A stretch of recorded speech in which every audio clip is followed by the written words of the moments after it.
Let me thank the panelists for offering us a really rich panoply of ideas and analysis of some of the most critical topics of our day that have to do with Islam and democracy.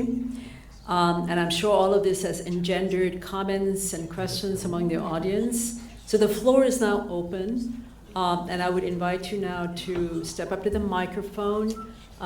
Please identify yourself before posing a question, and let me also request that you keep your questions and comments as short as possible so we can accommodate as many people as we can. I think we are running a little short on time, so Radwan, do we have about 10 minutes or so for questions?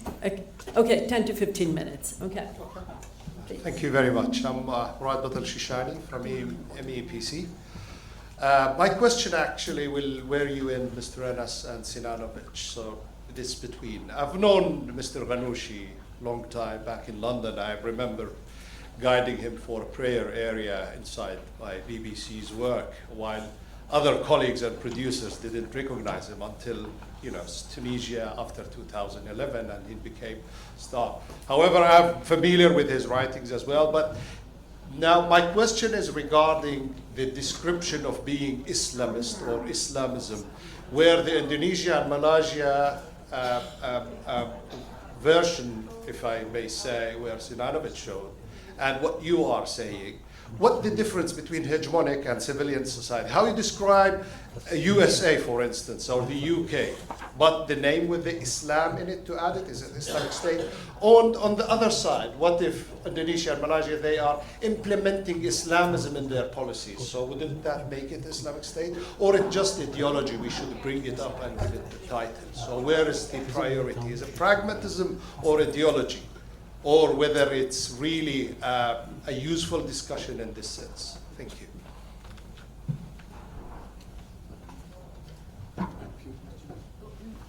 Why don't you go ahead and do that? If it's addressed directly to you, go ahead.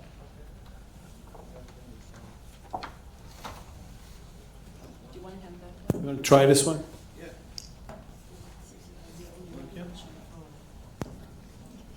Right. Well, I think you said it at the end. I think as far as Malaysia and Indonesia are concerned, I think it's much more about pragmatism. I don't think the people in the government are ideological in that sense. They are ideological to the extent that you have to be ideological to be in politics, right? But they are not guided by that ideology. And I think the policies that they choose to implement through their governments, through the state, that are informed initially by Islamist demands and later on through grassroots activism, they became embedded within society. That's the thing I didn't talk about, is really that the embedding happened in the society first, then it transferred into the state, because there was a bottom-up demand for these policies. And I think the governments were pragmatic. They recognized that that's what a lot of people want, and in order to maintain legitimacy, they adopted these policies. So I think as far as Malaysia and Indonesia are concerned, I think it's much more on pragmatic side. As for Al-Ghanouchi, I'll let others speak about that.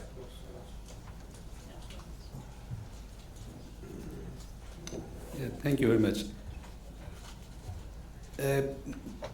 For example, in my comparison of Maududi and Ghanouchi, I find that Maududi has been advocating for a hegemonic state, which is very centralized, powerful, and so much so that that state wants to control individual's life. In Ghanouchi's writings, he is not talking about that strong state, not that much centralized, which has so much powers. By this comparison, I understood that Ghanouchi's ideas have to be differentiated from being between the hegemonic state and a civilian state.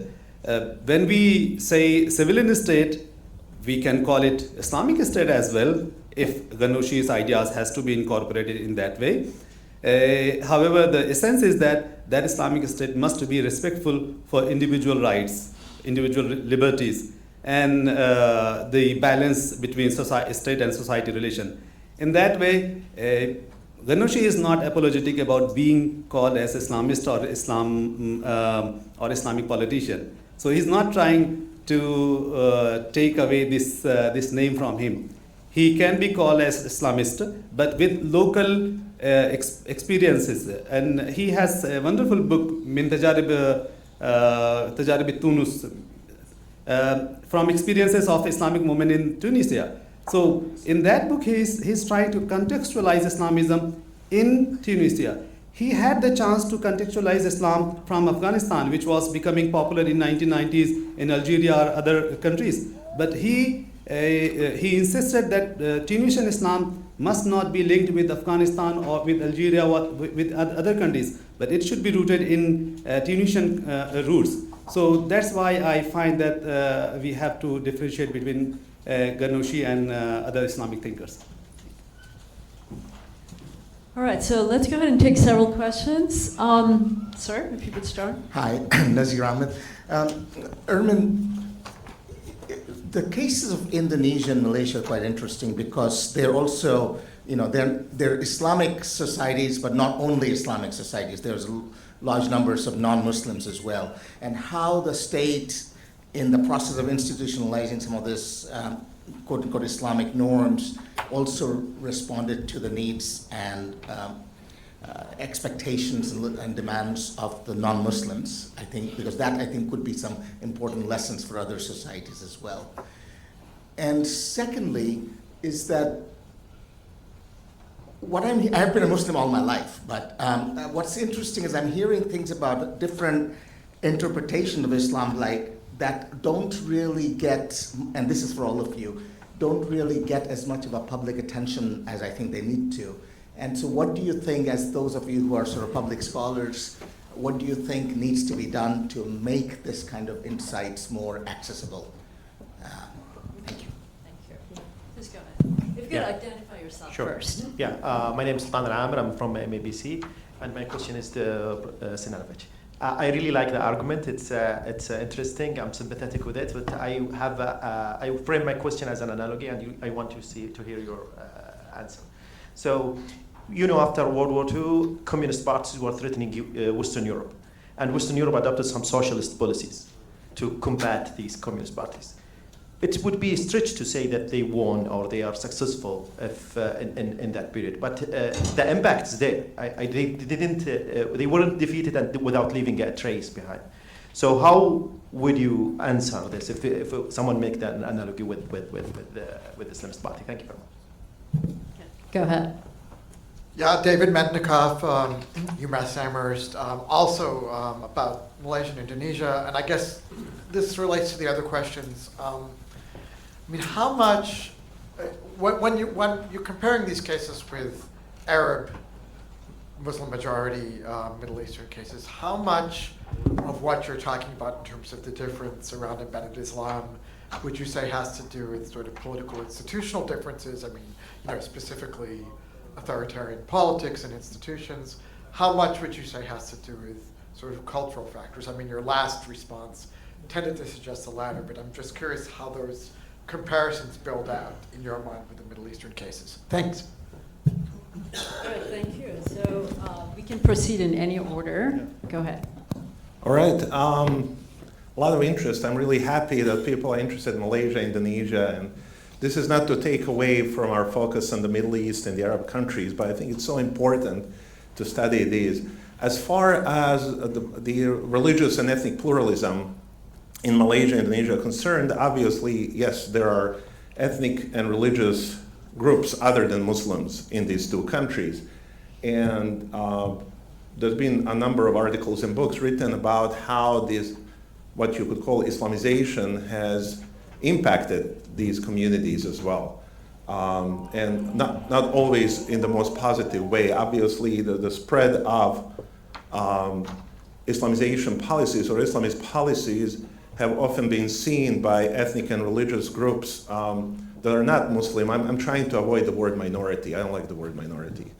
The ethnic and religious groups that are not Muslims are in a way that may not always have been favorable to them. But there's been an ongoing negotiation. I think both countries have at least tried to put effort into both reassuring people who are not Muslims, who come from those different ethnic and religious minorities or groups that are not Muslims, to reassuring them, and also providing some policies and making sure that they are involved in policy making. Now, is that enough? To what extent has that been done? Has there been an exclusion? That I think is an ongoing conversation in these two countries. About the policies being, I think that the qualitative difference here with Malaysia and Indonesia is that you still have Islamist political parties participating in the political system. Even today, they participate and contest elections. And sometimes they get certain limited rule. Like for instance, in Malaysia, they have a federal system. So just like here in the United States, you could have a federal government that's dominated by one party, but then on a federal level, different states may be dominated by a different party, right? And so that's what happened in Malaysia in the case of PAS, or the Islamic Party of Malaysia, that has traditionally been very strong in Kelantan, which is a state in northeast Malaysia, but has then spread through other majority Malay states and is currently actually the single largest party in the Malaysian parliament. They don't have enough to have majority or plurality, but is the single largest party in the Malaysian parliament. So they still continue, and that creates even more pressure on the government, which I think is going to end up in the government adopting even more such policies to offset, to outbid PAS in that regard. And then that final question about, remind me? Is it in, when we Oh compare yes, it with yes, the Middle East. places, yeah. So I think Institutions, culture. in a way democracy is a precondition for what I'm talking about. You know, I don't know how many of you remember Muqtada Khan's short article in The Diplomat some 25 years ago. First, Islamic society, then Islamic state, but democracy now. Do you remember that article? Some of you might have read it, short article. And actually that's what happened. It was first democracy now, then that allowed for Islamic policies to be embedded, or values to be embedded within society, and that created pressure on the state to adopt this. So in a way, Muqtada was right about that. And I think what state reflects is actually policy preferences of many, especially Muslims in Malaysia and Indonesia. And then in the case of Indonesia, today in Prabowo's government, you have both Muhammadiyah and Nahdlatul Ulama, NU, or NU, which are the two largest Islamic political movements embedded within the government. So in the previous government by Jokowi, you only had the NU members because he was much more NU oriented and saw himself aligned with that. But now you have under Prabowo, you have both Muhammadiyah and NU. I think that's going to even create more opening for Islamic or Islamist policies today and the future in Indonesia. Would anyone else like to respond, particularly to the question as to how certain views, right, that don't get a lot of airtime, how could they become better known? I can speak to that a little bit, because frankly, it's something that, with the experience of Sheikh Mohammed Mahdi Shamsuddin, is very much felt in Lebanon. As in, Sheikh Mohammed Mahdi arguably has been the most qualified cleric in Lebanon for the last 100 or so years, but everybody knows Sayyid Musa Sadr, everybody knows Sayyid Muhammad Hassan Fadlallah, but arguably his qualifications exceed them. And in Lebanon, you talk to anybody, Hezbollah, Amal, whatever, they love Sayyid Musa Sadr. But when you tell them about Sheikh Mohammed Mahdi Shamsuddin, they're a bit like put off, and it's like their ideas were the same.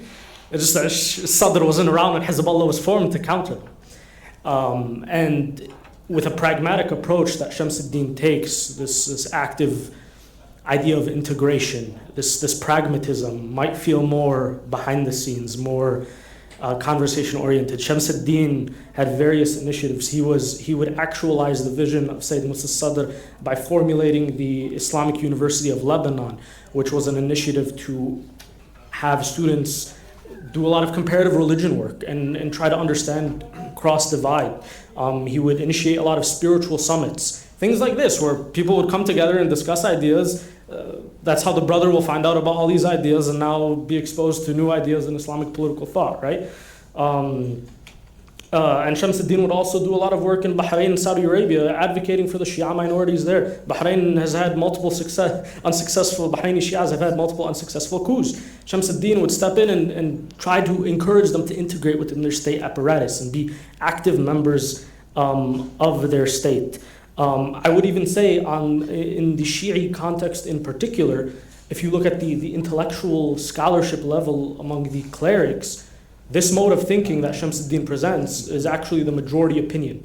But nobody would think that because the Iranian axis is such a loud initiative, right? It's resistance. People like the youth especially. That's why Hezbollah was so attractive to the youth of Lebanon, because resistance is an attractive idea. People don't want pragmatic. People don't want to wait. But if you look at the works of modern day jurists, Grand Ayatollah Sistani in Iraq, right? Pushed back against the Americans in Iraq. He gave this famous democratic fatwa, said, I'm Iranian, you're American, let the Iraqis decide. So these ideas, they're there and they exist. I just think spaces like this, spaces that the Sheikh was trying to construct, spaces like Sayyid Musa Sadr's initiatives. He was well known for praying in a church, right? Things like that. Get these ideas out. So I think it's looking beyond what's loud, right? Looking beyond what's loud into, what do other scholars say on this? Interpretation is vast in each sect of Islam. Just briefly on Indonesia and Malaysia, Armin's point, I think also there are nuances between the two countries. I mean, I think Indonesia is relatively more liberal, to use a term, compared to Malaysia. Malaysia has a Jakim, I mean, I got arrested by the Malaysian religion police for a conference on religious freedom. So, and they banned books, and not their books was banned. Was your books banned in Malaysia too? I mean, a few of our books got banned. So Malaysia has a more assertive religious orthodoxy. Indonesia is actually, by definition, more pluralist. They're Pancasila founding principle. So Indonesia is actually more open. Just one more thing also, and so I actually see Indonesia as a better model, with the exception of Aceh, a small province there.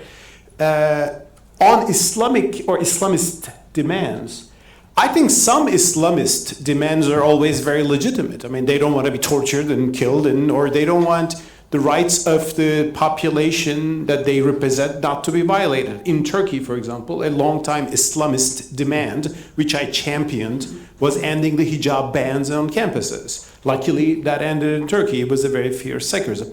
But if the Islamist demand is, oh, by the way, we want to ban alcohol for people, so then actually you are not asking for your freedoms, you're beginning to infringe on the freedoms of another portion of the population. And I think among Islamists or post-Islamist thinkers, Sheikh Ghanouchi indeed, I think, got it right in the sense that Nahda gave up demands for implementing Sharia through the state constitution and laws. It just, we're going to give dawah, even they separated the political and so on and so forth. Just also remind, it is such an unfortunate and such a big injustice that he's in jail right now in Tunisia, and by the authoritarian regime in Tunisia, we hope for his freedom as soon as possible. Another easy answer, if I could say, to the question as to how these ideas could become better known: buy our books. There's a very easy way. You've been waiting very patiently. You will have the last question, and that will be it. There's one more person there waiting. He just joined the line. I have to cut you off at this point if you don't mind. I'm very sorry. Unless yours is very, very short, we can add it. Sir, very short question. Okay, go ahead. Well, thank you very much. My name is Sophie Ibrahim from the Islamic Society of Frederick. We have been hearing about the terms of Islamism, Islamization a lot, for the past, not only today, but, for years. So I am wondering, what is the definition of these terms? What is Islamist and what is Islamist, and where did it come from? What's the origin of these terms? Thank you. Thank you. Very quickly and very short answers from our panelists. Go. Thank you. I have two questions. I'm not One. I'm not going to ask the long one. I will ask the short one. Please ask the short one. Yes. Why have some Muslim majority societies like Turkey, Tunisia, Indonesia, Malaysia, for example, moved toward pluralism while others have not. Okay, all right, thank you very much. That's Okay, the short one. Where wants to? Well, let me then, since the second question is very difficult. Why some countries go better, some countries go worse, and I think there are many historical factors.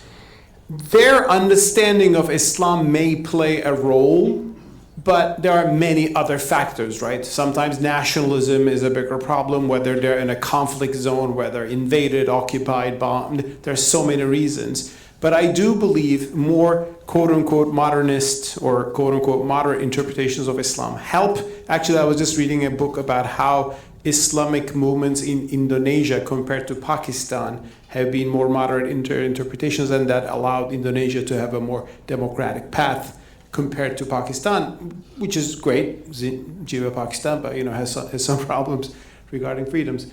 On Islamist words, now Islamist is a very pejorative term, and some people think it totally should be abandoned. I don't think it should be. It just should not be demonized. I think in the Catholic world there's a discussion about the integralists. Catholic integralists are the Catholics who believe that the state should be Catholic. Other Catholics don't think, no, we don't need that, we're fine with a secular state, like separation of church and state. I think Islamists are political movements in the Muslim world who take inspiration from Islam and who say we want to bring that into the political scene, generally want to see the state somehow Islamic. Now, they can be very moderate to very militant, it's all a big spectrum. And there are many other Muslims who don't think this is necessary or important or primary. Like in Turkey, where I come from, probably 90% of people would define themselves as a Muslim. Those who would say we are Islamists would make 10, 20%. So because they see it as a political also agenda and see a more Islamic Turkish Republic. So that's a distinction there. And I think it's a legitimate discussion to see, but not a reason to say these are all terrorist threats and things like that. Any Islamic ideology in which controlling a state or having a state central in their ideology, generally we understand that they are Islamist. And they can have different approaches for their treatment, and they could be violent, they could be extremist, they could have many interpretations of having a state control and application of Sharia in that state. In this way, we can understand them as Islamist. But of course, we should agree that it should not be dehumanized, of course. Yeah. I think we'll have to leave it there just because we're running quite late now. So let's have another round of applause for our panelists. Thank you very much.